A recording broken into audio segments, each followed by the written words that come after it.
Friends, welcome back to my channel. ಎಲ್ಲರೂ ಹೇಗಿದ್ದೀರಾ? ಎಲ್ಲರೂ ಚೆನ್ನಾಗಿದ್ದೀರಾ ಅಂದ್ಕೊಂಡಿದ್ದೀನಿ. ನೋಡಿ, ಇವಾಗ ಪೂಜೆ ಎಲ್ಲ ಮಾಡಿರೋದಿದು. ಇವಾಗ ತಾನೇ ಮಾಡಿದೆ. ದೀಪ ಎಲ್ಲ ಹಚ್ಚಿಬಿಟ್ಟು ಶೇಕು ಎಲ್ಲ ಕುಡ್ದಿದ್ದೀನಿ. ಮತ್ತು ಹಾಗೆ ಸೃಷ್ಟಿನೂ ಶೇಕ್ ಎಲ್ಲ ಕುಡಿದ್ಬಿಟ್ಟೆ ಹೋಗಿ ರಾಗಿನ ಮಿಲ್ಗೆ ಹಾಕ್ಸ್ಕೊಂಡು ಬಂದಿದ್ದು. ಅಲ್ಲೇ ಕ್ಲೀನ್ ಮಾಡಿಸ್ಕೊಂಡು ಮತ್ತು ಹಾಗೆಯೇ ಹಸಿಟ್ಟು ಕೂಡ ಹಾಕ್ಸ್ಕೊಂಡು ಬಂದರು. ಅವ್ರ ಅಜ್ಜಿನೂ ಹೋಗ್ಬಿಟ್ಟು. ಸೊ ನೋಡಿ, ಈಗ ಪೂಜೆ ಎಲ್ಲ ಮುಗಿದಿದೆ. ಬಟರ್ ಫ್ರೂಟ್ ತೊಗೊಂಡು ಬಂದಿದ್ರಲ್ಲ ನಮ್ಮ ಮನೆಯವರು ಮನೆ ಹಬ್ಬದ ಟೈಮಲ್ಲಿ, ಅದೇ ಭೀಮನ ಅಮಾವಾಸ್ಯೆ ಹಬ್ಬ ಇದ್ದಾಗ. ಅದು ಇನ್ನೂ 2 ಹಣ್ಣು ಆಗಿರಲಿಲ್ಲ, ಇನ್ನೂ ಸ್ವಲ್ಪ ಕಾಯಿದೆ. ಅದನ್ನೇ ದೇವ್ರ ಮುಂದೆ ಇಟ್ಟು ಪೂಜೆ ಮಾಡಿದ್ದೀನಿ. ನೋಡ್ಬೇಕು, ನಾಳೆ ಏನಾದರೂ ಹಣ್ಣಾದರೆ ಶೇಕ್ ಮಾಡ್ಕೊಳ್ಳೋದು. ಮೊನ್ನೆ ತುಂಬ ಚೆನ್ನಾಗಿತ್ತು ಶೇಕು, ಸಖತ್ತಾಗಿತ್ತದು. ಮತ್ತು ಜೊತೆಗೆ ನೋಡಿ, ಇವಾಗ ನಾನಿಲ್ಲೇ ಬೆಂಡೆಕಾಯಿ ಎಲ್ಲನೂ ಕಟ್ ಮಾಡಿ ಇಟ್ಕೊಂಡಿದ್ದೀನಿ. ಇದು ಬಜ್ಜಿ ಕಲಸೋಣ ಅಂತ ಅಂದ್ಬಿಟ್ಟು ಹಸಿಮೆಣ್ಸಿನ್ಕಾಯಿ ಸ್ವಲ್ಪ ಹಣ್ಣಾಗಿರೋ ತೊಗೊಂಡಿದ್ದೀನಿ. ಇದು ತುಂಬ ಒಳ್ಳೆಯದು. ಗ್ಯಾಸ್ಟ್ರಿಕ್ಕಿಗೆಲ್ಲ ಹಸಿಮೆಣ್ಸಿನ್ಕಾಯಿ ಹಾಕೋದ್ರಿಂದ ಚೆನ್ನಾಗಿರಲ್ಲ. ಅದೇ ಇದು ಹಣ್ಣಾಗಿದೆ. ಸೊ ಇದನ್ನೇ ಫ್ರೈ ಮಾಡ್ಕೊಳ್ತೀನಿ. ಮತ್ತು ಹಾಗೆ ಇದ್ರ ಜೊತೆಗೇ ಸ್ವಲ್ಪ ಬದನೆಕಾಯಿ ತರಿಸಿದ್ದೀನಿ. ಬದನೆಕಾಯಿ ಹಾಕ್ಬಿಟ್ಟು ಮಾಡೋದ್ರಿಂದ ಚೆನ್ನಾಗಿರುತ್ತೆ ಬಜ್ಜಿ. ಇದಕ್ಕೆ ಬೆಳ್ಳುಳ್ಳಿ, ಈರುಳ್ಳಿ ಎಲ್ಲ ಹಾಕ್ಬಿಟ್ಟು, ಸ್ವಲ್ಪ ಹುಣಸೆಹಣ್ಣು ಹಾಕ್ಬಿಟ್ಟು, ಸ್ವಲ್ಪ ಟೊಮೊಟೊ ಎಲ್ಲ ಹಾಕಿ ಕಲಸಿ ಮಾಡೋದ್ರಿಂದ ಬೆಂಡೆಕಾಯಿ ಬಜ್ಜಿ ಸಖತ್ತಾಗಿರುತ್ತೆ. ಇದಕ್ಕೆ ಬಿಸಿ ಬಿಸಿ ಮುದ್ದೆ ಮಾಡ್ಕೊಂಡು ತಿನ್ನಬೇಕು. ಬೆಳಗ್ಗೆನೂ ಕೂಡ ಮೋಡ ಇದೆ, ಮಳೆ ಕೂಡ ಸಣ್ಣ ಬರ್ತಾನೇ ಇದೆ. ಈ ಥಂಡಿಗೆ ಚೆನ್ನಾಗಿರುತ್ತೆ. ಸೊ ಇನ್ನು ಇವಾಗ ಶೇಕ್ ಹಾಕೊಂಡು ಕುಡ್ದಿದ್ದೆ, ಎಲ್ಲ ತೊಳೆದ್ಬಿಟ್ಟು ಎತ್ತಿಟ್ಟಿದ್ದೀನಿ. ಸೊ ನೋಡಿ, ಮತ್ತು ಹಾಗೆಯೇ ಸ್ವಲ್ಪ ತರಕಾರಿ ಕೂಡ ತರಿಸಿದ್ದೀನಿ. ಇದು ಪಲಾವ್ ಮಾಡೋಣ ಅಂತಂದ್ಬಿಟ್ಟು ಪ್ರತಿಗೂ ಮತ್ತು ಹಾಗೆ ಸೃಷ್ಟಿಗೂ ಬೇಕಲ್ವ. ಅವಳು ಕೂಡ ಈ ಬಜ್ಜಿಯಲ್ಲಿ ಊಟ ಮಾಡ್ತಾಳೆ. ಆಮೇಲೆ ಸ್ವಲ್ಪ ಪಲಾವ್ ಇರಲಿ ಅಂತಂದ್ಬಿಟ್ಟು ಸೊ ಪಲಾವು ಮತ್ತು ಹಾಗೆಯೇ ಇವಾಗ ಬೆಂಡೆಕಾಯಿ ಬಜ್ಜಿ ಕಲಿಸ್ತಾ ಇದ್ದೀನಿ. ಅವನಿಗೆ ಪ್ರತಿಗೆ ಲಂಚ್ ಬಾಕ್ಸ್ ಕೊಟ್ಟು ಕಳಿಸ್ಬೇಕು. ಹಾಗಾಗಿ ನೋಡಿ, ಇವಾಗ ಇದು ಗುಂಡು ಬದನೆಕಾಯಿ ಇದು ಮತ್ತು ಹಾಗೆ ಬೆಂಡೆಕಾಯಿನ ಎಲ್ಲ ಫ್ರೈ ಮಾಡ್ಕೊಳ್ತೀನಿ. ಸೊ ಇದಿಷ್ಟು ಪಲಾವ್ಗೆ ಸ್ವಲ್ಪ ತರಿಸಿದ್ದೀನಿ. ಅಷ್ಟು ಪಲಾವ್ ಮಾಡೋಣ ಅಂತ ಅಂದ್ಬಿಟ್ಟು ತರಕಾರಿ ಹಾಕ್ಬಿಟ್ಟು ಅವ್ನ ಬಾಕ್ಸ್ಗೋಸ್ಕರ. ಸೊ ಇವಾಗ ಇದನ್ನೆಲ್ಲನೂ ಫ್ರೈ ಮಾಡಿಕೊಂಡು ಬೆಂಡೆಕಾಯಿ ಬಜ್ಜಿಗೆ ರೆಡಿ ಮಾಡ್ಕೊಳ್ತೀನಿ. ಅಲ್ಲೇ ಟೈಮ್ ಬಂದು 9 ಗಂಟೆ ಆಗಿದೆ. ಬಜ್ಜಿ ಒಂದು ಕಲಿಸಿದ್ರೆ ಅಮ್ಮ ಅಪ್ಪ ಊಟ ಮಾಡ್ಕೊಳ್ತಾರೆ. ಇನ್ನೇ ನಾನು 1:30 ಮೇಲೆ ಊಟ ಮಾಡೋದು. ಅವನಿಗೆ ಪಲಾವ್ ಮಾಡಿ ಅವನಿಗೆ ಲಂಚ್ ಬಾಕ್ಸ್ ಕೊಟ್ಟಾದಮೇಲೆ ನಾನು ಸೃಷ್ಟಿ ಅವಾಗ 1-2 ಮುದ್ದೆ ಮಾಡ್ಕೊಂಡು ಊಟ ಮಾಡ್ತೀವಿ. ಬಜ್ಜಿ ಒಂದು ಕಲಿಸ್ಬಿಡ್ತೀನಿ. ಫ್ರೆಂಡ್ಸ್, ಈಗ ಟೈಮ್ ಬಂದು ಅಲ್ಲೇ 12 ಗಂಟೆ 12 ಆಗ್ತಾ ಬೇಕಾದ್ರೆ ನೋಡಿ, ಇವಾಗ ಇಲ್ಲಿ ಪಲಾವ್ ಮಾಡೋಣ ಅಂತಂದ್ಬಿಟ್ಟು ಇವಾಗ ರೆಡಿ ಮಾಡ್ತಾಯಿದ್ದೀನಿ. ಸ್ವಲ್ಪ ಎಣ್ಣೆ ಮತ್ತು ಹಾಗೆ ಸ್ವಲ್ಪ ತುಪ್ಪ ಹಾಕ್ಬಿಟ್ಟು ಪಲಾವ್ ಎಲೆ, ದಾಲ್ಚಿನ್ನಿ, ಪಲಾವ್ ಮೊಗ್ಗು ಎಲ್ಲ ಹಾಕಿ ಈರುಳ್ಳಿನ ಫ್ರೈ ಮಾಡ್ಕೊಳ್ತಾ ಇದ್ದೀನಿ. ಮತ್ತು ಹಾಗೆಯೇ ಜೊತೆಗೆ ಬಟಾಣಿ ಸ್ವಲ್ಪ ಕುಕ್ಕರಲ್ಲಿ ಬೇಯಿಸ್ಕೊಂಡಿದ್ದೀನಿ 1-2 ನಿಮಿಷದ್ದು. ಇನ್ನೊಂದು ಸ್ವಲ್ಪ ಬೇಯಬೇಕಾಗಿತ್ತು. ಸೊ ಹಾಗಾಗಿ ಅದನ್ನು ಬೇಯೋದಕ್ಕೆ ಅಂತ ಇಟ್ಟಿದ್ದೀನಿ. ಮತ್ತು ಹಾಗೆಯೇ ಸೋಯಾಬೀನ್ ಕೂಡ ಬಿಸಿನೀರಲ್ಲಿ ಹಾಕಿ ನೆನೆಸಿ ರೆಡಿ ಮಾಡಿದ್ದೀನಿ. ಮತ್ತು ಹಾಗೆ ಈ ಕಡೆ ಕೂಡ ಪಲಾವ್ ಎಲ್ಲನೂ ಒಗ್ಗರಣೆ ಹಾಕ್ಕೊಳ್ತಾ ಇದ್ದೀನಿ. ಟೊಮೊಟೊ ಎಲ್ಲ ಹಾಕ್ಬಿಟ್ಟು ಒಗ್ಗರಣೆ ಮಾಡ್ಕೊಳ್ತಾ ಇದ್ದೀನಿ. ಮತ್ತು ಹಾಗೆ ಆಲ್ರೆಡಿ ನೋಡಿ, ಬೆಂಡೆಕಾಯಿದು ಬಜ್ಜಿ ಕೂಡ ಮಾಡಿದೆ. ಬೆಂಡೆಕಾಯಿ ಮತ್ತು ಹಾಗೆ ಬದನೆಕಾಯಿ ಈ ಥರ ಇದಕ್ಕೇ ಒಂದು ಸ್ವಲ್ಪ ಎಣ್ಣೆ ಒಗ್ಗರಣೆ ಕೂಡ ಕೊಟ್ಟಿದ್ದೀನಿ. ಎಣ್ಣೆ ಸಾಸಿವೆ ಕರಿಬೇವು ಸೊಪ್ಪು ಎಲ್ಲ ಹಾಕ್ಬಿಟ್ಟು ಒಗ್ಗರಣೆ ಕೊಟ್ಟಿದ್ದೀನಿ. ಹಾಗೆ ಅಮ್ಮನೂ ಅಪ್ಪ ಇಬ್ಬರು ಕೂಡ ಊಟ ಮಾಡಿದ್ರು, ಮುದ್ದೆ ಮಾಡಿದ್ರು ಇದಕ್ಕೆ. ಸೊ ಅವ್ರದ್ದು ಊಟ ಆಗಿದೆ. ಈಗ ಪಲಾವ್ ಮಾಡ್ತಾ ಇರೋದು ಒಂದು ಗ್ಲಾಸ್ನಷ್ಟು ಮಾಡ್ತಾ ಇದ್ದೀನಿ ಅಷ್ಟೇ. ಸ್ವಲ್ಪನೇ ಮಾಡ್ತಾ ಇರೋದು. ನಾನು ಕೂಡ ಆಮೇಲೆ ಅದೇ ಗೊಜ್ಜಿಗೆ ಮುದ್ದೆ ಮಾಡ್ಕೊಬೇಕು. ಸೃಷ್ಟಿನೂ ನನಗೂ ಮುದ್ದೆ ಮಾಡ್ಕೊಡೋದು. ಅವಳಿಗೆ ಎಕ್ಸಾಮ್ ಇದೆ. ಸೊ ಹಾಗಾಗಿ ಅವಳಿಗೆ ರಜೆ ಕೊಟ್ಟಿದ್ದಾರೆ ಓದ್ಕೊಳ್ಳಿಕ್ಕೆ ಅಂತ ಅಂದ್ಬಿಟ್ಟು. ಈಗ ಅವಳು ಹೋಗ್ಬಿಟ್ಟು ಇವಾಗ ಊಟ ಒಂದು ಕೊಟ್ಬಿಟ್ಟು ಬಂದುಬಿಡ್ತಾಳೆ. ಆಮೇಲಿಂದ ನನಗೂ ಅವಳಿಗೂ ಮಾತ್ರ ಮುದ್ದೆ ಮಾಡ್ಕೋಬೇಕು. ಗೊಜ್ಜಿಗೆ ಏನಿದ್ರು, ಬೆಂಡೆಕಾಯಿ ಗೊಜ್ಜಿಗೆ ಏನಿದ್ರು ಮುದ್ದೆನೇ ಚೆಂದ. ಕಾಂಬಿನೇಷನ್ ಸೂಪರಾಗಿರುತ್ತೆ. ನನಗಂತೂ ತುಂಬಾ ಇಷ್ಟ. ನನ್ನ ಬದನೆಕಾಯಿ ಬಜ್ಜಿ ಮತ್ತು ಹಾಗೆಯೇ ಸಪ್ಪೆಸರು ಅಂತ ಮಾಡ್ತಾರೆ. ಸೊ ಅದು ಕೂಡ ಚೆನ್ನಾಗಿರುತ್ತೆ. ಕಾಳು ಬೇಯಿಸ್ಬಿಟ್ಟು ಅದ್ರ ಕಟ್ಟಿನ ನೀರಿಗೆ ಬೆಳ್ಳುಳ್ಳಿ, ಹಸಿಮೆಣ್ಸಿನ್ಕಾಯಿ ಎಲ್ಲ ಹಾಕ್ಬಿಟ್ಟು ಕಲಿಸ್ತಾರೆ. ಚೆನ್ನಾಗಿರುತ್ತೆ ಅದು ಕೂಡ. ಸೊ ಇವಾಗ ಫಸ್ಟ್ ಇವೆಲ್ಲ ನೋಡಿ, ತರಕಾರಿ ಎಲ್ಲ ಆವಾಗಲೇ ಎಲ್ಲ ಕಟ್ ಮಾಡಿ ಇಟ್ಕೊಂಡಿದ್ದೆ. ಇದಕ್ಕೆ ಸ್ವಲ್ಪ ಕ್ಯಾರೆಟು, ಆಲೂಗೆಡ್ಡೆ ಮತ್ತು ಹಾಗೆ ಒಂದು ಗೆಡ್ಡೆಕೋಸು, ಬೀನ್ಸ್ ಹಾಕೈತೆ.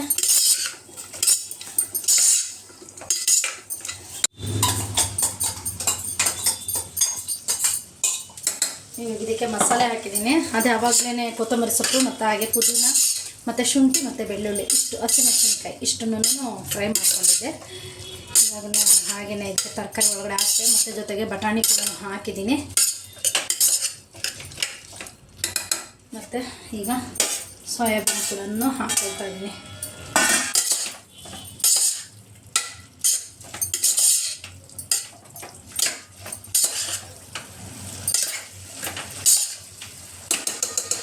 ಇನ್ನೇನು ಆಯಿತು ಫ್ರೆಂಡ್ಸ್. ಇದೇನು ಸ್ವಲ್ಪ ನೀರು ಚೆನ್ನಾಗಿ ಕುದ್ದ ಮೇಲೆ ಸ್ವಲ್ಪ ಉಪ್ಪು ಹಾಕ್ಬಿಟ್ಟು ಅಕ್ಕಿ ಹಾಕಿದ್ರೆ ಫೈನಲಿ ರೆಡಿ ಆಗುತ್ತೆ ಪಲಾವು.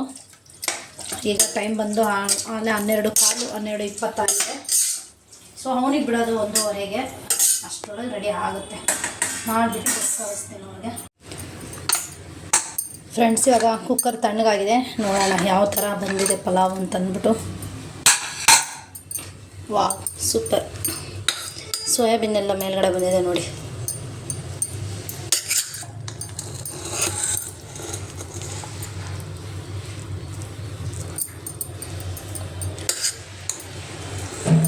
ಚೆನ್ನಾಗಾಗಿದೆ.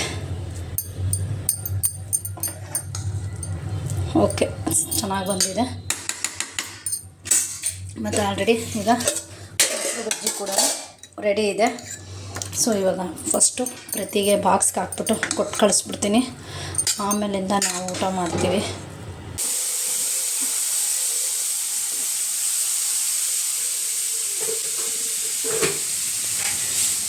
ಹಾಯ್ ಫ್ರೆಂಡ್ಸ್, ಇದು ನೆಕ್ಸ್ಟ್ ಡೇ ಲಾಗ್ ಇದು.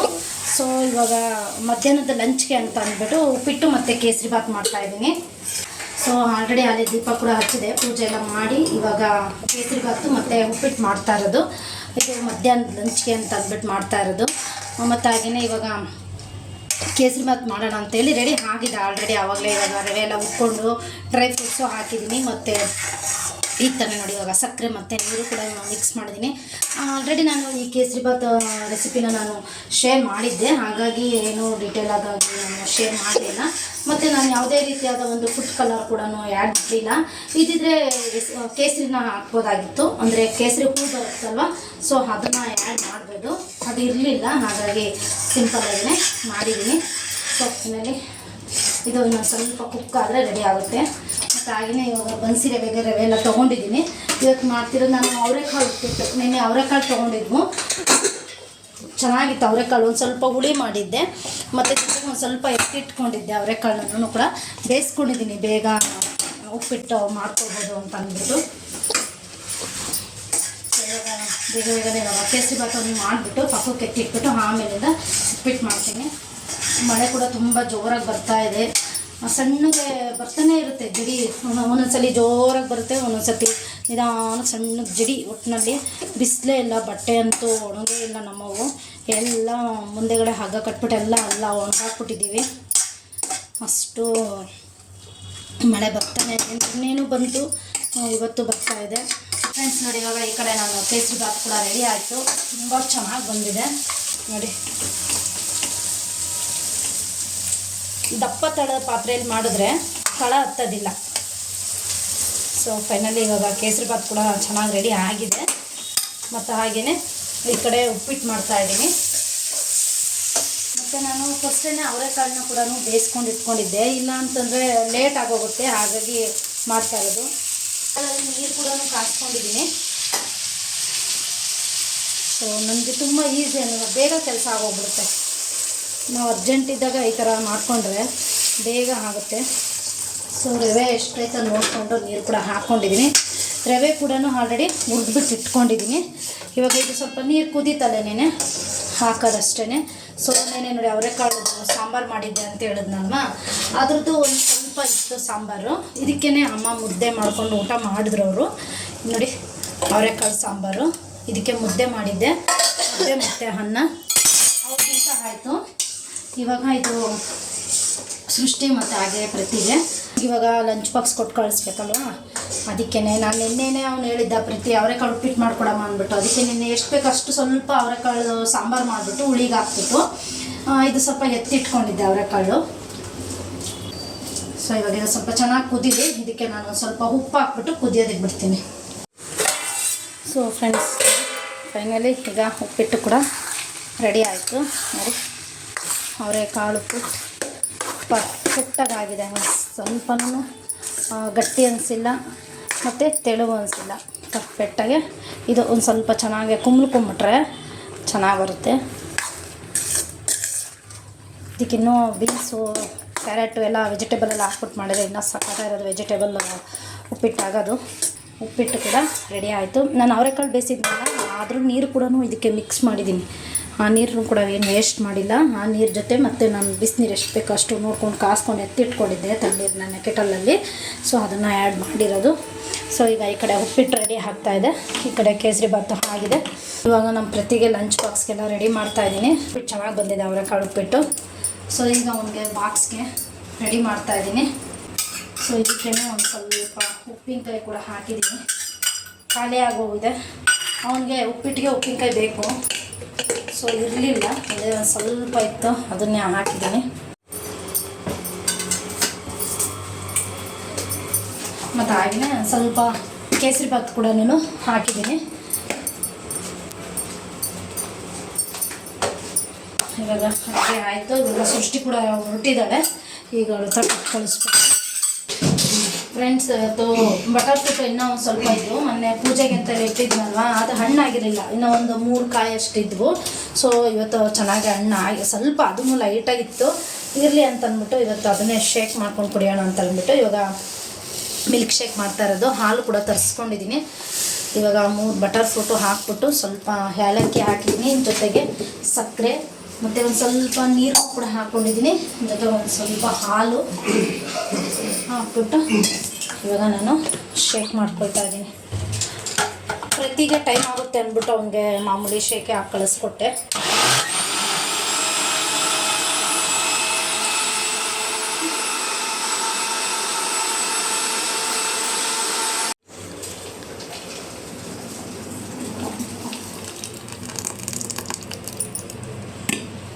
ಸೊ ಇವಾಗ ಇದಕ್ಕೆ ನಾನು ಇನ್ನೊಂದು ಸ್ವಲ್ಪ ಜಾರಿಗೆ ನೀರು ಮತ್ತು ಹಾಲು ಹಾಕ್ಕೊಂಡು ಎಲ್ಲ ಮಿಕ್ಸ್ ಮಾಡ್ಕೊಳ್ತೀನಿ.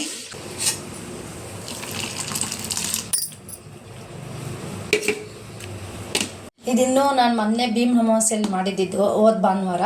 ಸೊ ಅದು ಇನ್ನೊಂದು 3 ಕಾಯಿ ಅಷ್ಟಿದ್ದು ಹೇಳಿದ್ನಲ್ಲ ಆಗಲೇ 3 ಕಾಯಿ ಅನ್ನಂಗಿದ್ವು. ಇದು ಒಂದು ಸ್ವಲ್ಪ ಕಾಯಿ ಥರನೇ ಇದೆ, ಹಣ್ಣು ಅಷ್ಟೊಂದು ಹಣ್ಣಾಗಿಲ್ಲ, ಆದರೂ ಚೆನ್ನಾಗಿರುತ್ತೆ. ಇನ್ನು ತಿರುಗಿಟ್ರೆ ಸುಮ್ಮನೆ ಇದಾಗುತ್ತೆ ಅಂದ್ಬಿಟ್ಟು ಇವತ್ತು ಮಾಡ್ಕೊಂಡು ಕುಡಿದ್ಬಿಡೋಣ ಅಂತ ಅಂದ್ಬಿಟ್ಟು ಇವತ್ತು ನಾನು ಮಿಲ್ಕ್ ಶೇಕ್ ಮಾಡಿದ್ದು. ಪಾಪ ಪ್ರತಿನೂ ಕುಡಿಬೇಕು ಮಾಡಿಕೊಡಮ್ಮ ಅಂದ. ಟೈಮ್ ಆಗೋಗ್ಬಿಡ್ತು ಅದನ್ನೆಲ್ಲ ರೆಡಿ ಮಾಡೋ ಅಷ್ಟೊತ್ತಿಗೆ. ಸೊ ಹಾಗಾಗಿ ಅವ್ನಿಗೆ ಅರ್ಬಲೈಟ್ ಶೇಕೆ ಹಾಕ್ಬಿಟ್ಟೆ. ಅವ್ನಿಗೆ ಹಾಕ್ಕೊಟ್ಟಿದ್ದಾದಮೇಲೆ ಇವಾಗ ನಾವು ಮಾಡ್ಕೊಂಡಿದ್ದೀವಿ ನೋಡಿ.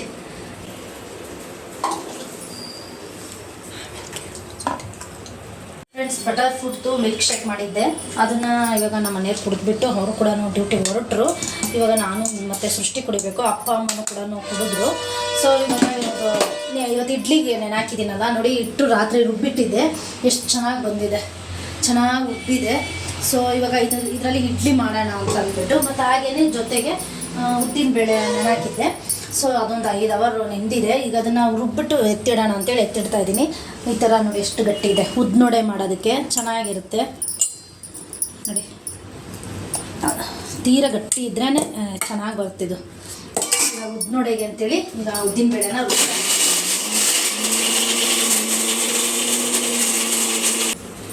ನೋಡಿ ಎಷ್ಟು ಚೆನ್ನಾಗಿ ಬಂದಿದೆ. ನಾನು ಸಣ್ಣ ಜಾರಿಗೆ ಹಾಕ್ಕೊಂಡ್ಬಿಡ್ತೀನಿ. ಇವಾಗ ನಾವು ಮೆಣಸಿನ್ಕಾಯಿ, ಧನಿಯಾ ಪುಡಿ ಎಲ್ಲ, ಗರಂ ಮಸಾಲೆ ಎಲ್ಲ, ಚಕ್ಕೆ ಲವಂಗ ಪುಡಿ ಮಾಡ್ಕೊತೀವಲ್ಲ, ಆ ಜಾರಿಗೆ ಹಾಕ್ಬಿಟ್ಟು ಉದ್ದಿನಬೇಳೆನ ರುಬ್ಕೊಳ್ತೀನಿ. ಚೆನ್ನಾಗಿ ನುಣ್ಣಗೆ ಚೆನ್ನಾಗಿ ಬರುತ್ತೆ. ಯಾಕೆಂದರೆ ನೀರು ಹಾಕೋಂಗಿಲ್ಲ ನೋಡಿ, ಹಾಗೆ ರುಬ್ಕೋಬೇಕು. ಹಾಗಾಗಿ ನಾನು ಆ ಥರ ಮಾಡ್ಕೊಳ್ಳೋದು. ಸುಮ್ಮನೆ ಒಂದು 2-3 ಡ್ರಾಪ್ಸ್ನಷ್ಟು ನಾನು ನೀರನ್ನ ಆ್ಯಡ್ ಮಾಡ್ತೀನಿ ಅಷ್ಟೇ. ಸೊ ಜಾಸ್ತಿ ಹಾಕೋದಕ್ಕೆ ಹೋಗಲ್ಲ. ಫ್ರೆಂಡ್ಸ್, ಇವಾಗ ನಾನು ಇಡ್ಲಿಗೆ ಸಾಂಬಾರು ಮಾಡೋಣ ಅಂತ ಅಂದ್ಬಿಟ್ಟು ಮಾಡ್ತಾಯಿದ್ದೀನಿ. ಆಲ್ರೆಡಿ ಇವಾಗ ಮಸಾಲೆ ಎಲ್ಲ ಉಟ್ಕೊಂಡಿದ್ದೆ, ಟೊಮೊಟೊ ಮತ್ತು ಕಾಯಿ ಎಲ್ಲನೂ, ಮತ್ತು ಜೊತೆಗೆ ಸ್ವಲ್ಪ ಹೆಸರುಬೇಳೆ ಮತ್ತು ಹಾಗೆಯೇ ತೊಗರಿಬೇಳೆನೂ ಕೂಡ ಬೇಯಿಸ್ಕೊಂಡಿದ್ದೆ. ಸೊ ಎಲ್ಲ ಹಾಕ್ಬಿಟ್ಟು ಇದು ಒಗ್ಗರಣೆ ಕೊಟ್ಟು ಕುದಿಸ್ತಾ ಇದ್ದೀನಿ. ಇನ್ನೇನು ಆಯಿತು, ರೆಡಿ ಆಯಿತು. ಮತ್ತು ಹಾಗೆ ಇಡ್ಲಿ ಕೂಡ ರೆಡಿ ಆಗಿದೆ. ಮತ್ತು ಜೊತೆಗೆ ಈಗ ಇದು ಕೂಡ ವಡೆ ಮಾಡೋಣ ಅಂದ್ಕೊಂಡಲ್ಲ, ಉದ್ದಿನ ವಡೆ ಮಾಡೋದಕ್ಕೆ, ಅದಕ್ಕೂ ಕೂಡ ಎಲ್ಲನೂ ರೆಡಿ ಮಾಡ್ಕೊಂಡಿದ್ದೀನಿ. ಸೊ ಅದಕ್ಕೆ ಸ್ವಲ್ಪ ಕಾಯಿ, ಹಸಿಮೆಣಸಿನ್ಕಾಯಿ ಮತ್ತು ಹಾಗೆಯೇ ಶುಂಠಿ, ಕರಿಬೇವು, ಸ್ವಲ್ಪ ಉಪ್ಪು ಎಲ್ಲ ಹಾಕ್ಬಿಟ್ಟು ಮಿಕ್ಸ್ ಮಾಡಿ ಕಲಿಸ್ಬಿಟ್ಟು ಎತ್ತಿಟ್ಟಿದ್ದೀನಿ. ಆಗಲೇ ಒಂದು ಟ್ರಿಪ್ಪು ಇಡ್ಲಿ ಆಗಿದೆ ಅಮ್ಮ ಅಪ್ಪನಿಗೆ ಅಂತಂದ್ಬಿಟ್ಟು ಅವರು ಇಡ್ಲಿ ತಿಂದಿದ್ದಾರೆ. ನಾವು ಅದೇ ಬಟರ್ ಫ್ರೂಟ್ ಶೇಕ್ ಕುಡ್ದಿದ್ವು, ಅಮ್ಮ ಅಪ್ಪನೂ ಕುಡ್ದಿದ್ರು. ಸೊ ನಾನು ಮಾಮೂಲಿ ನಾವು ಯಾವೆಲ್ಲ ಅರ್ಬಲೈಫ್ ಶೇಕ್ ಕುಡಿತೀವಲ್ವ, ಡೈಲಿ 1:30 ಊಟ ಮಾಡಿ ನಮ್ಗೆ ಅದೇ ಅಭ್ಯಾಸ ಆಗೋಗ್ಬಿಟ್ಟಿದೆ. ಯಾವಾಗಾನ ಇಲ್ಲ ನಾವು ಹೊರಗಡೆ ಹೋದರೆ ಮತ್ತು ರಿಲೇಟಿವ್ಸ್ ಮನೆಗೆ ಹೋದರೆ ನಾವು ಊಟ ಮಾಡೋದು. ಸೊ ಹಾಗೆ ಇವಾಗ ಬೇಡ ಅಂತಂದ್ಬಿಟ್ಟು ನಾನು ಕೂಡ ಬಟ್ಟೆ ಎಲ್ಲ ವಾಶ್ ಮಾಡಿ ಬಂದಮೇಲೆ ಇದನ್ನು ಸಾಂಬಾರು ಕೂಡ ಮಾಡಿದ್ದೀನಿ. ಮತ್ತು ಹಾಗೆಯೇ ಅಮ್ಮನೇ ಕಡಲೆಬೀಜ ಚಟ್ನಿ ಕೂಡ ರುಬ್ಬಿಟ್ರು. ಕಡಲೆಬೀಜ ಮತ್ತು ಹಾಗೆಯೇ ಸ್ವಲ್ಪ ಕಡಲೆ ಕಾಯಿ ಎಲ್ಲ ಹಾಕಿದ್ದಾರೆ, ಕೊತ್ತಂಬರಿ ಸೊಪ್ಪು ಎಲ್ಲ ಹಾಕ್ಬಿಟ್ಟು ಇವಾಗ ಪ್ರತಿಗೆ ಊಟ ಕೊಟ್ಟು ಕಳಿಸ್ಬೇಕು. ಸೊ ಅದಕ್ಕೆ ಅವನಿಗೊಂದೆರಡು ಇದು ಉದ್ದಿನ ವಡೆ ಹಾಕೋಣ ಅಂತಂದ್ಬಿಟ್ಟು ಹಾಕ್ತಾಯಿದ್ದೀನಿ. ಎಣ್ಣೆ ಕೂಡ ಕಾದಿದೆ.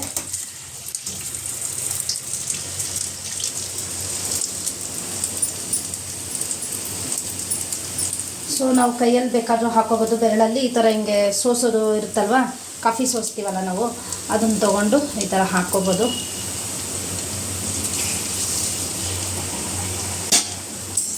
ಇಲ್ಲ ಅಂತಂದರೆ ನಾವು ಈ ಥರ ಹಿಂಗೆ ಕೈಯಲ್ಲೇ ಹಿಂಗೆ ಉಂಡೆ ಮಾಡಿಕೊಂಡು ನೋಡಿ ಈ ಥರ ಮಾಡಿಕೊಂಡು ಹಿಂಗೆ ಬಿಟ್ಕೊಬೋದು. ಯಾವ ಥರ ಬೇಕಿದ್ರೂ ನಾವು ಹಾಕ್ಕೋಬೋದು. ಇಲ್ಲಾಂದರೆ ಒಂದು ಹಾಲಿನ ಕವರು ಎಣ್ಣೆ ಪ್ಯಾಕೆಟ್ ಬರುತ್ತಲ್ವ, ಅದನ್ನು ತೊಗೊಂಡು ಅದಕ್ಕೊಂದು ಸ್ವಲ್ಪ ಎಣ್ಣೆ ಸವರ್ಬಿಟ್ಟು ನೀರು ಸವರ್ಬಿಟ್ಟು ಅದನ್ನು ಕೂಡ ಬಿಟ್ಕೋಬೋದು, ಚೆನ್ನಾಗಿ ಬರುತ್ತೆ. ಈಗ ಹಾಕಿದ್ದೀನಿ ಉದ್ದಿನವಡೆ. ಇದು ನಾನು ಕೈಯಲ್ಲೇ ಹಾಕಿ ಮಾಡಿದ್ದು, ನೋಡಿ ಯಾವ ಥರ ಬಂದಿದೆ. ಈಗೆಲ್ಲ ಈಸಿಯಾಗಿ ಮಾಡ್ಕೋಬೋದು ಉದ್ದಿನವಡೆನ. ಸೊ ಫೈನಲಿ ಇವಾಗ ಉದ್ದಿನವಡೆ ಕೂಡ ರೆಡಿ ಆಗುತ್ತೆ. ಇದು ರೆಡಿ ಮಾಡಿಬಿಟ್ಟು ಈಗ ಅವನಿಗೆ ಒಂದು ಸ್ವಲ್ಪ ಇಡ್ಲಿ ಮಾಡಿಕೊಟ್ಬಿಡ್ತೀನಿ. ಅವ್ನ ಬಾಕ್ಸ್ಗೆ ಒಂದು 5 ಇಡ್ಲಿನ 4 ಇಡ್ಲಿನ ಹಾಕ್ಬಿಟ್ರೆ ಆಯಿತು. ಸೊ ಇವಾಗ ಇಡ್ಲಿ ಕೂಡ ಇಡ್ತಾಯಿದ್ದೀನಿ. ಇನ್ನೇನು ಸಾಂಬಾರಿದೆ, ಚಟ್ನಿ ಇದೆ, ಉದ್ದಿನವಡೆ ಒಂದು ಹಾಗೆ ಒಂದು ಸ್ವಲ್ಪ ಇಡ್ಲಿ ಒಂದು ಹಾಕ್ಬಿಟ್ರೆ ಅವನಿಗೆ ಲಂಚ್ ಬಾಕ್ಸ್ಗೆ ರೆಡಿ ಆಗುತ್ತೆ. ಈ ಲಾಗ್ ಏನಾದರೂ ನಿಮಗೆ ಇಷ್ಟ ಆದರೆ ಲೈಕ್ ಮಾಡಿ, ಶೇರ್ ಮಾಡಿ, ಕಮೆಂಟ್ ಮಾಡಿ. ಹಾಗೆ ಯಾರೆಲ್ಲ ಇನ್ನೂ ನಮ್ಮ ಚಾನಲ್ನ ಸಬ್ಸ್ಕ್ರೈಬ್ ಮಾಡ್ಕೊಳ್ತಾರೆ ನೋಡ್ತಾ ಇದ್ದೀರೋ ಪ್ಲೀಸ್ ಸಬ್ಸ್ಕ್ರೈಬ್ ಮಾಡ್ಕೊಳ್ಳಿ. Thank you for watching. ನಿಮ್ಮ ಸಪೋರ್ಟ್ ನನಗೆ ತುಂಬಾ ಮುಖ್ಯ. ಟೇಕ್ ಕೇರ್, ಬಾಯ್.